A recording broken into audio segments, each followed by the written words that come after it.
يؤتي الحكمة من يشاء. السلام عليكم ورحمة الله وبركاته. نحمده ونصلي على رسوله الكريم أما بعد.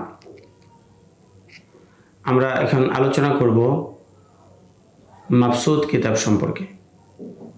মাবসুত নামে হানাফিদের মধ্যে অনেক উলামায়ে কেরাম কিতাব লিখেছেন, কিন্তু যখন মাবসুত শব্দটি ব্যবহার করা হয় মুতলাকভাবে, তখন সেখান থেকে মাবসুতে সারাখসি কিতাবটি উদ্দেশ্য হয়। ইমাম সারাখসি রহমতুল্লাহ আলাইহি ছাড়া আরও অনেকে মাবসুত নামক কিতাব লিখেছেন। যেমন ইমাম আবু ইউসুফ রহমতুল্লাহ আলাইহি লিখেছেন মাবসুত নামক কিতাব। 2 নম্বর ইমাম মুহাম্মদ রহমতুল্লাহ আলাইহি লিখেছেন, যেটা আসল নামে প্রসিদ্ধ।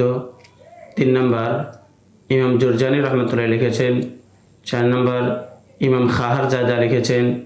5 নম্বর শামসুল আইম্মা হালওয়ানি লিখেছেন। 6 নম্বর ইমাম আবুল ইউসর আলী বাজদাবি লিখেছেন।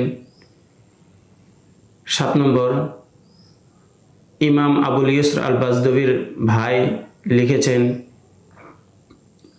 8 নম্বর ইমাম নাসিরউদ্দিন আস-সামারকান্দি লিখেছেন। 9 নম্বর ইমাম আবুল লাইস নসর বিন মুহাম্মদ লিখেছেন। এরকমভাবে অনেকেই মাবসুত নামক কিতাব লিখেছেন, কিন্তু সবচেয়ে প্রসিদ্ধ হলো মাবসুতে সারাখসি।